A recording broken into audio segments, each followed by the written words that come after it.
Coming to America 2, the sequel that nobody asked for 30 years after the original.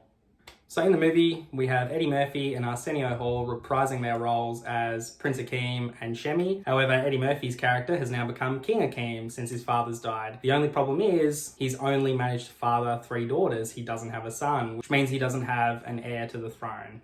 This leaves Zamunda open to attack from neighbouring countries, like the one run by General Izzy, played by Wesley Snipes, in probably the best role he's played in the last 15 years. Through a really convoluted explanation, we find out that back in the first movie, on one of the nights out, Prince Akeem happened to sleep with a random woman and she happened to get pregnant. Now, the way that they display this, there is no consent from Prince Akeem, which seems a little bit tone deaf with how Hollywood is currently treating sexual assault and things like this. He basically gets drugged. He starts hallucinating and that's what he remembers. Even to this day, that's what he remembers. But Shemi remembers it differently and then drops the bomb on him that, no, hey, you actually had sex with that person. That person is pregnant and now you have a son off in Queens. So here we go, let's go back to Queens. And they go back to Queens and it's great when they go to the barbershop and you see Arsenio Hall and Eddie Murphy playing the older barbers, cracking jokes. Those parts are really, really hilarious. That's the part where the nostalgia hits. That's what we want to see as fans of the original film. We're not super invested in all these new characters purely because the way they're written suck. They're not funny, they're not fun. The whole time that we're away from Eddie Murphy, Arsenio Hall, and Wesley Snipes as characters, you are bored shitless in this fucking movie. None of the jokes outside of those 3 characters land, and even sometimes the jokes that those guys make don't land either.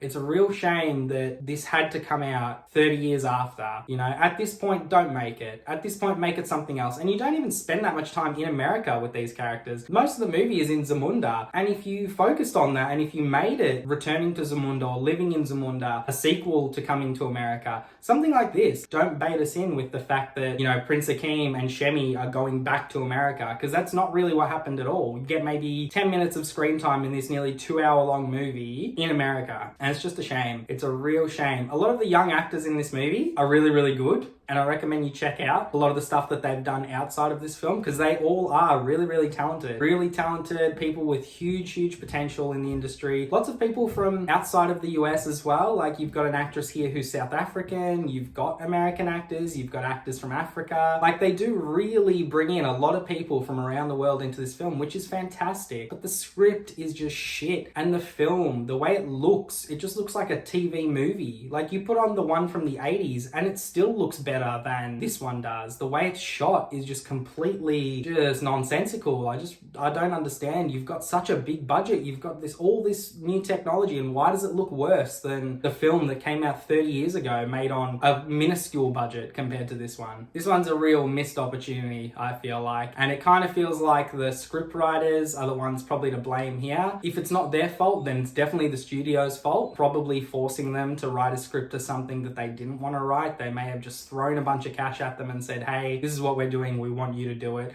write something. For fans of the original, just watch the original. For people who haven't seen the original and want to check this out, don't watch this. Just go back and watch the original. All the jokes are better, the character development is way better. The love story that's here in this movie is far worse than the one that was in the original between Prince Akeem and Lisa. In here, you've got Prince Akeem's son, Lavelle, and the royal barber, Mirimbe. There is no chemistry, there's no nothing. They go from 0 to 100 within like one scene. They sit there and have a conversation, a meta conversation about how movie sequels are unnecessary while you're sitting here watching an unnecessary sequel. There is no development here. There's no making me believe that these people are real. That being said, the things I really did like about this movie, those are a lot of negative. The movie is not completely terrible. Makeup, outfits, and hair in this film, amazing. Whoever did that honestly probably deserves an Oscar. The amount of work that they put in for this is next level. And if you are a fan of just fashion and, you know, beautiful people, then you can watch this film and you can be entranced by what's on the screen. Obviously, the legacy characters are still really, really good. So you've got King Akeem, you've got Shemi, you've got Lisa. Even James Earl Jones came back to cameo as Prince Akeem's dad. These characters are great, and this is what we wanted to see. We want to take that nostalgia hit to the vein, but we didn't. The movie didn't give us that opportunity. It tried to introduce us to these new characters, but it made them boring. And finally, the best thing about this movie, Wesley Snipes. Honestly, this dude, when he's on screen, is just chewing the scenery, and you can see that he's having so much fun. I don't even imagine that they really gave him a script. They probably said, hey, here's what we want you to kind of say. Go off and do whatever you want. And he is so fucking funny in this film. I don't know why Wesley doesn't get more comedic roles. I know he went through that phase of trying to be like an action star and things like this, and he's great at action. We love him in Blade. We love him in all those sorts of movies.